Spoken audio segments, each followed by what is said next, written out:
Assalamualaikum warahmatullahi wabarakatuh. Perkenalkan, saya Intan Naila Hernisa dengan NIM 154250169 dari Prodi Hubungan Masyarakat. Di sini saya akan mewawancarai Ketua Bapperda Ibu Yuni Satya Rahayu. Terima kasih Ibu untuk waktunya dan ketersediaannya. Jadi saya akan melanjutkan pertanyaan-pertanyaan teman saya tadi ya. Mungkin saya lebih memspesifikkan soal evaluasi dan revisi. Nah, tadi sudah dibahas oleh teman saya itu ketika ada revisi perda ya Bu, terlebih lagi ketika yang tadi Satpol PP. Nah, mungkin bagaimana sih Bapperda ini menilai apakah sebuah perda masih relevan? Mungkin indikator utamanya gitu, perlu adanya revisi sebuah perda.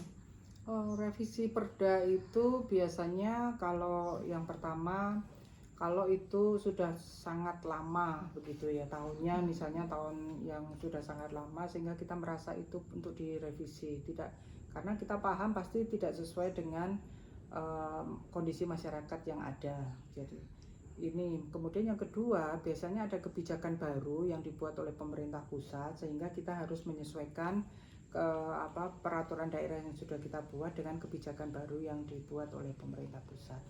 Jadi begitu. Jadi kalau yang pertama itu ada kebijakan baru dari pemerintah pusat, atau kalau misalnya tidak ada ya masih sesuai nggak dengan kondisi masyarakat yang ada. Kalau tidak sesuai lagi maka kemudian harus ada revisi.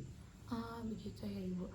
Oke, mungkin melanjutkan dari kesesuaian suatu wilayah itu, mungkin bagaimana sih Bu mekanisme pemantauan pelaksanaan perda yang dilakukan oleh Bapperda di wilayah Yogyakarta? Iya, kalau di DIY itu di provinsi, jadi kita melihat Raperda ini misalnya sudah ada masyarakat yang komplain misalnya begitu ya.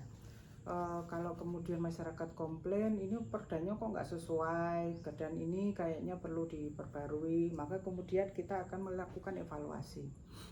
Kemudian kita juga melihat misalnya ini masih bisa dipakai atau tidak, itu dari rapat kerja. Kita selalu ada rapat kerja. Kemudian juga kadang-kadang komisi-komisi itu juga memiliki pandangan begitu ya.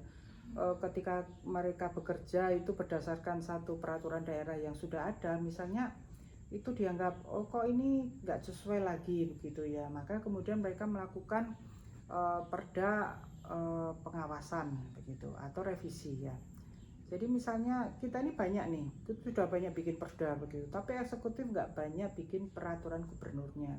Nah itu yang kemudian kita akan evaluasi lagi, kenapa peraturan gubernurnya belum keluar, karena di setiap peraturan daerah yang kita buat itu biasanya di akhir itu ada maksimal pembuatan peraturan gubernur itu 1 tahun begitu. Kalau kemudian 1 tahun kok belum keluar, maka itu akan kita bahas kembali. Begitu ya. Tapi tetap melihat kondisi masyarakat juga ya Bu. Iya, dan pendapat dari masing-masing komisi. Kemudian juga kalau ada perda nggak ada peraturan gubernurnya, kita ini nggak bisa jalan. Maka kemudian kita merasa perlu untuk melakukan pengawasan terhadap peraturan daerah ini sudah ada pergubnya apa belum. Kalau belum ada pergubnya maka kita akan tanyakan. Kemudian biasanya kalau kita bikin pansus pengawasan begitu untuk perda-perda yang sudah dibuat tapi kemudian masih ada kekurangan, atau misalnya sudah terlalu lama, atau misalnya belum ada pergubnya begitu. Berarti pergub dulu ya, harus keluar baru perda gitu ya? Enggak. Berarti kalau nggak ada pergub, perda itu nggak bisa dilaksanakan di lapangan gitu. Maka perlu ada pergub. Pergub ini kadang kita tidak tahu begitu ya. Mengapa sih eksekutif nggak membuat pergub begitu. Nah ini sebagai satu alasan, kita ini kan susah payah nih bikin perda begitu ya, tapi kemudian ternyata nggak ada pergubnya, maka perda ini nggak bisa dilaksanakan.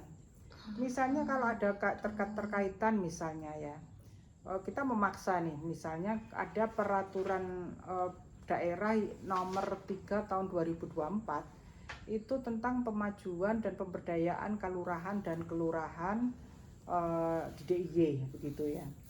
Nah ini ternyata belum ada pergubnya. Maka kemudian kita desak untuk dibuat pergubnya. Kemudian karena mengapa kita mendesak, karena di dalam perda itu ada perintah untuk memberikan anggaran ke setiap kelurahan itu 100 juta. Kalau nggak ada pergub, tidak ada juklak juknisnya, maka kemudian itu tidak bisa dilaksanakan.